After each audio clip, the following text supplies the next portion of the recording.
Salut les amis, bienvenue sur la chaîne. Alors bon, j'ai les lunettes, je suis désolé mais j'ai le soleil en pleine poire. Bon, ça fait un petit moment qu'on ne s'est pas vu, mais arrivé des petites bricoles ces derniers mois comme vous avez pu le voir dans le titre, changement de vie, changement de moto. Bon, rien de trop grave. Je vais, avant de vous présenter la moto, vous expliquer cela très vite fait et après on passe tout de suite à la présentation de la moto.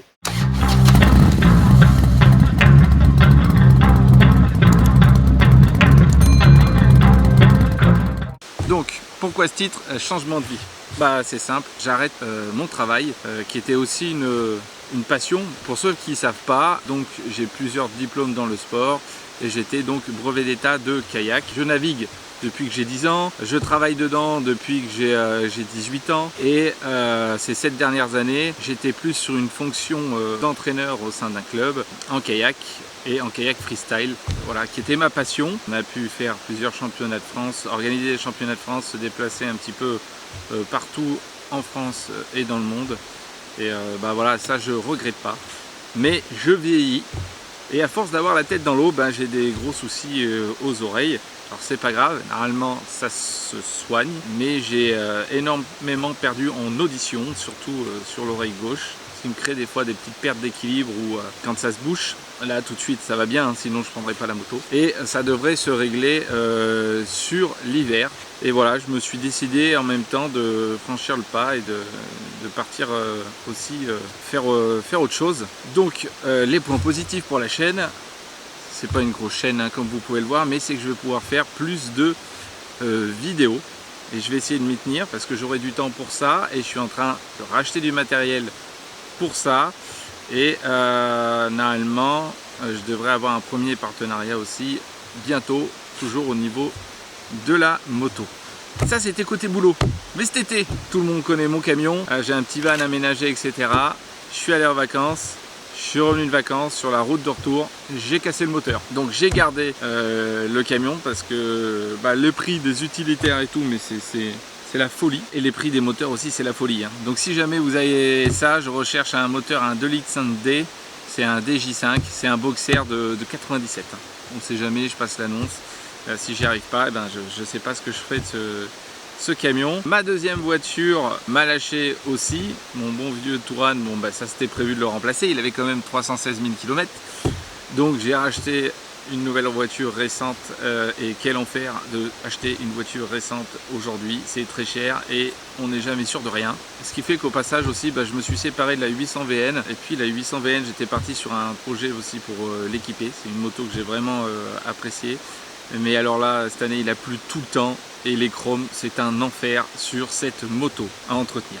Et donc, je suis revenu à une moto que j'aime depuis un moment, que j'ai toujours voulu payer et que quand je l'ai eu, j'ai dû malheureusement m'en séparer pour pouvoir financer à l'époque un nouveau kayak. Je m'étais dit, dès que je peux, j'en rachète une et elle est là.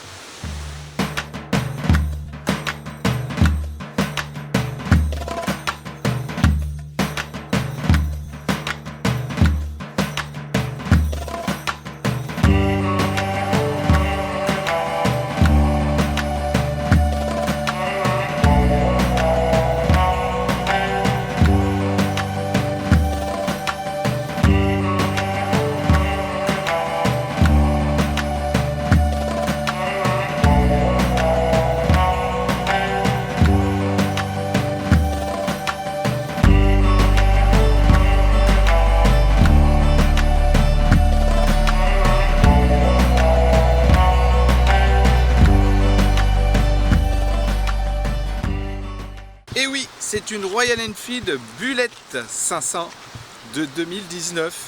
Voilà, je reviens à la Royal Enfield. Franchement, une moto qui m'avait vraiment plu. Et celle-là, on a peut-être l'impression qu'elle est noire, mais elle est dans une superbe teinte vert, un espèce de vert bouteille, un vert anglais.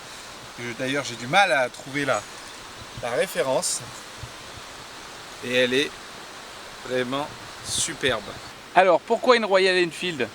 Voilà, c'est vraiment une moto qui m'avait vraiment plu. Quand je l'avais eu, j'avais vraiment été déçu quand je l'ai vendue Et là j'ai eu l'occasion d'en récupérer une pour un prix correct. Alors je vais vous montrer, hein, il y a quelques défauts, mais franchement dans l'ensemble c'est plutôt propre. Allez, je t'emmène faire le tour.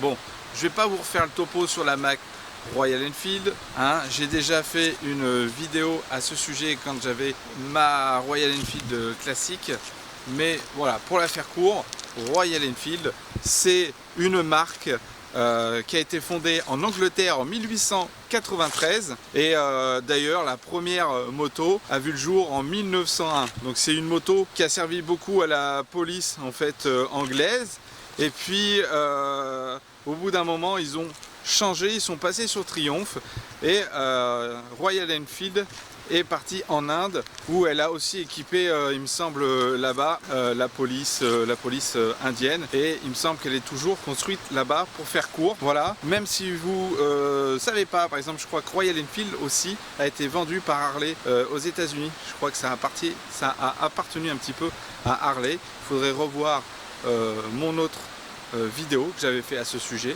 Je vous mettrai un petit lien en description. Donc c'est une 2019, donc évidemment avec la fameuse injection, voilà, EFI. C'est un 500 du coup de 27 chevaux. Il me semble que les nouveaux sortent 23 chevaux à confirmer. Et il me semble que ça fait partie vraiment des derniers modèles qu'ils ont sortis avant d'avoir les nouvelles avec les nouvelles normes pollution, où ils ont dit adieu à ce fameux moteur. Par rapport à l'ancienne, donc celle-là elle a 11 512 km, et par rapport à celle que j'avais avant, on peut voir ici, elle possède l'ABS. On retrouve toujours le fameux petit kick, malgré qu'il y ait un démarrage électrique.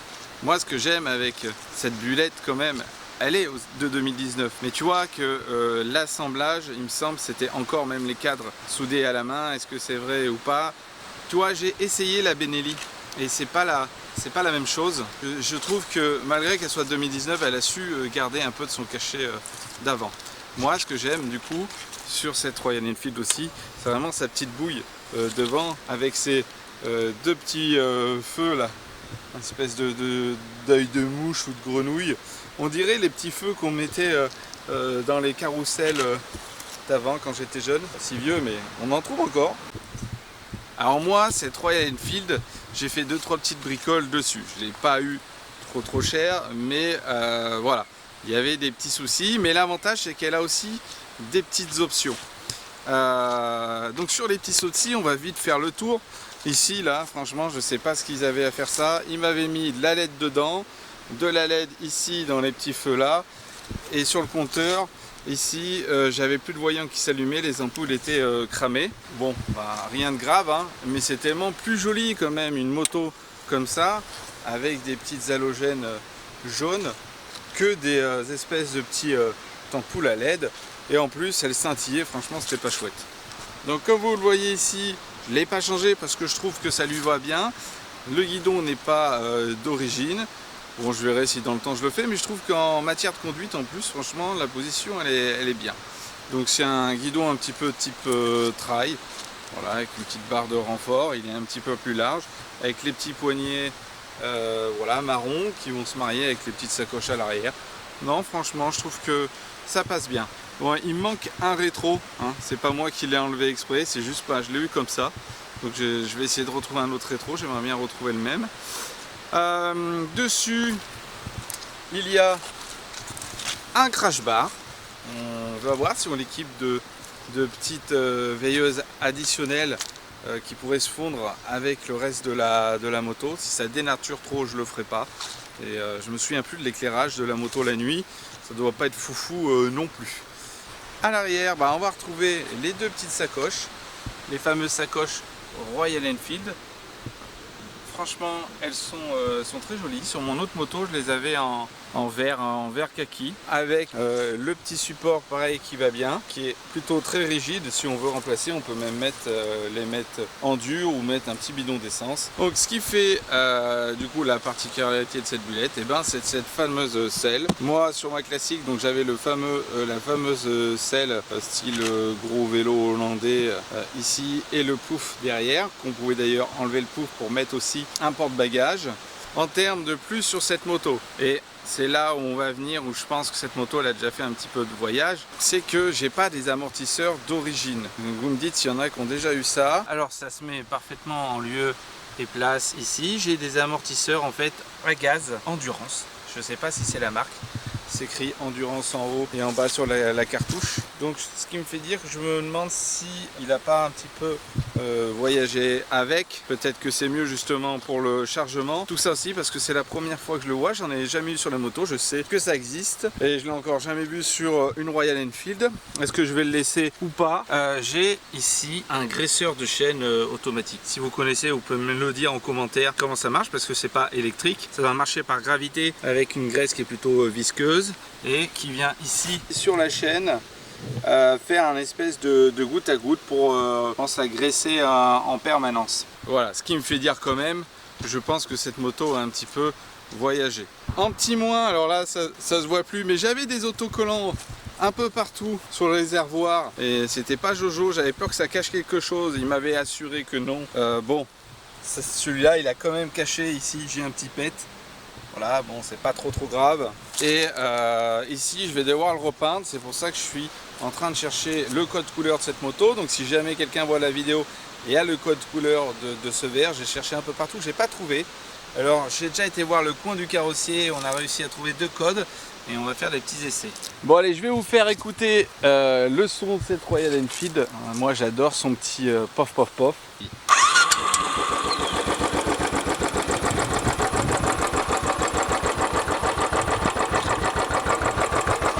C'est vraiment un petit pof-pof tout calme.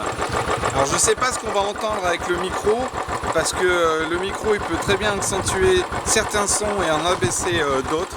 C'est la première fois que je filme avec cet appareil. Et je vais aussi vous montrer qu'elle démarre très bien avec le kick. C'est parti.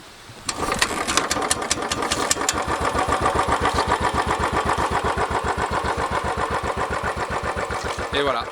Bon allez, chose que je n'avais pas pu faire la première fois, où j'avais juste parlé un petit peu de l'histoire de la Royal Enfield et de ma classique. J'avais pas pu faire d'essai. Et là on va profiter parce qu'il fait beau. C'est assez rare maintenant qu'il pleuve pas. Donc on va aller en faire un essai tout de suite. C'est parti.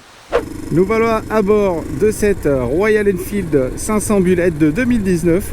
Alors ce qu'on peut dire déjà en termes d'ergonomie, c'est que déjà au niveau des cale-pieds, on va avoir les cale-pieds sur cette Royal qui sont légèrement sur l'avant, vraiment centrés avant. C'est pas fou, voilà, mais on a quand même les jambes, les pieds légèrement en avant et ça nous fait plutôt une position naturelle. Franchement, on est bien. Au niveau du guidon, voilà, moi ça c'est pas le guidon d'origine, mais je trouve que je suis bien dessus. J'ai un petit peu plus peut-être les bras écartés. Bon, ça la rend peut-être un peu plus maniable, mais sachant que c'est vraiment une moto qui est déjà très maniable à la base. Au niveau de l'assise, eh ben, moi je suis très bien assis sur cette moto. Bon, par rapport à ma classique où elle c'était une selle et un pouf, bon, j'ai pas forcément l'impression d'être mieux assis, mais là je trouve que je suis très bien. Au niveau de l'instrumentation à bord, ça reste très basique. On va avoir notre compteur avec la vitesse en km/h dessus et le compteur kilométrique général de la moto. C'est suffisamment clair pour moi pour voir la vitesse, hein. De toute façon là-dessus, sur ces motos là, on n'est pas trop inquiété par la vitesse qui s'inscrit au compteur. Après ici on va pas trop voir, c'est vrai qu'on va pas les voir dès qu'il y a un peu de soleil. J'ai l'indicateur en fait du clignotant. Je sais pas, j'ai le point neutre, donc c'est vrai qu'on va pas trop le voir. Je sais pas s'il y a un voyant d'huile, mais je pense qu'il doit correspondre avec le voyant moteur dessus. Et lui, il va s'afficher ici, donc je pense qu'il est plus gros, je le verrai mieux. Ici aussi, on aura la réserve d'essence qui va s'allumer. Et là, elle est éteinte parce que je viens de démarrer. Évidemment, cette moto, elle est équipée de l'ABS, alors que ma classique en 2017 ne l'avait pas. Allez, on va aller un petit peu dans les virages là-bas. Alors vous avez vu, hein, là depuis tout à l'heure, je roule tranquille. Je trouve ça a son petit couple, franchement ça tracte bien. Et là regardez, je suis juste à 70. Et, et j'ai pas besoin de plus, je prends déjà du plaisir. Mais du coup je la sens vraiment très très maniable. Hein. Bah, du fait déjà qu'on se fait pas peur par la puissance à l'accélération. Franchement, voilà, faut pas se dire que la moto fait que 27 chevaux et qu'on prendra pas de plaisir en virage. Bien au contraire, moi sur mes petites routes à moi là de campagne, vous avez vu, c'est vraiment pas large. Et ben c'est une moto idéale pour ça. Ça reprend. Elle a vraiment une sonorité très sympathique. Ah, ce petit pop-pop là. Malgré l'injection, ils ont su garder un peu de caractère quand même. Elle est géniale cette moto pour ça. Pour rouler ici en campagne, en nature. Alors certes, t'es pas protégé. T'es moins protégé que sur un gros trail. T'arrives un peu vite toi. T'es moins protégé que sur une grosse routière. Mais la vitesse fait que... Voilà, t'es bien et puis tu te sens un peu plus immergé dans la nature. C'est génial. De toute façon, c'est une moto avec laquelle il faut rouler sur le couple. Il ne faut pas rouler dans les tours. Ça va pas lui plaire, ça va être bruyant. Et puis sur le long terme, ça va pas être terrible. Alors regardez ici, c'est pas gênant. J'ai du mal à atteindre les 80 km/h sur ces routes-là. Mais on va dire que sa vitesse de croisière est de 90 km/h à l'aise. Alors oui, elle peut aller au-dessus, faire du 100, 110. Voilà, sans trop de soucis. Mais 110, ça va être désagréable. Je pense que sa meilleure vitesse de croisière, c'est 90. Et il faut l'accepter. Et franchement, c'est vraiment pas désagréable. Allez, on arrive au point. On va faire nos petits tests. Allez, c'est parti pour un petit test de demi-tour. Là, je suis bien au bord de la route. C'est parti. Je braque à fond. Bon, je laisse mes pieds au sol. Voilà, là. C'est vraiment la moto qui tourne le plus sur place. Hein.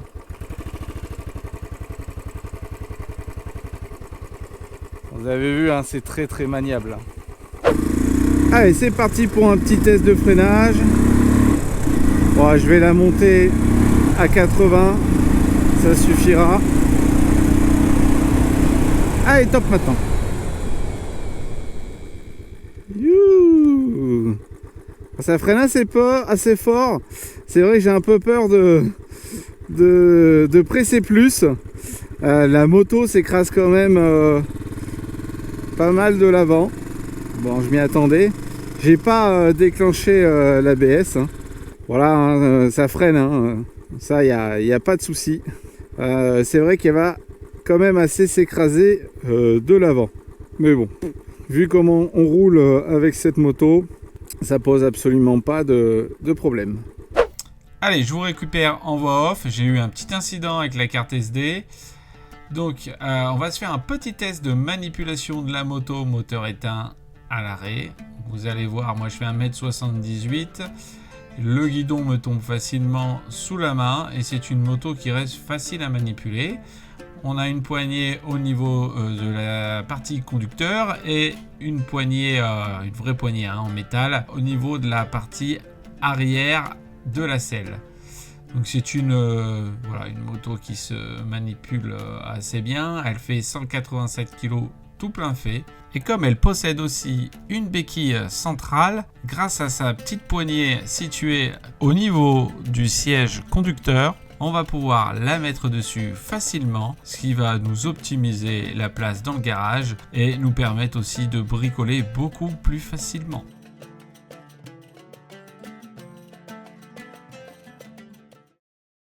Voilà, le petit test routier vient de se terminer. Je la trouve super, moi, cette moto. Et oui, bah, malgré ses 27 chevaux, bah, c'est vrai que c'est pas fou, mais quand même, on redécouvre une autre façon de rouler. Et franchement, je pense qu'il faut essayer une fois dans sa vie de rouler une Royal Enfield. Et vous allez voir qu'on s'en fout royalement de la vitesse et qu'on prend un plaisir complètement différent. Le soleil est de ressortie. Je fais un appel à des abonnés. Et s'il y en a qui sont dans le coin, Auvergne, Puy-de-Dôme, je me déplace. Je serai très content déjà de rouler avec d'autres Royal Enfield. Et je serai très content aussi d'en essayer. La seule que j'ai essayée, c'est le 350 Meteor, qui est une très bonne moto. Mais maintenant, ils ont une grosse gamme en passant par la Scram, l'Himalayan, la nouvelle Himalayan et aussi par les Interceptor. J'ai jamais testé les 650 cm3 aussi chez Royal. Si jamais vous avez ça et que vous avez envie qu'on se rencontre, il n'y a pas de souci, vous pouvez me contacter en commentaire ou à l'adresse mail en description. Donc si tu as aimé la petite moto et la vidéo, bon, je ne demande pas trop, mais c'est vrai que je le demande pas souvent, mais tu peux mettre un petit j'aime, partager et t'abonner si tu veux. Sinon, continue à regarder les vidéos comme tu fais. Et nous, on se retrouve bientôt pour une nouvelle vidéo. À la prochaine. Bye bye.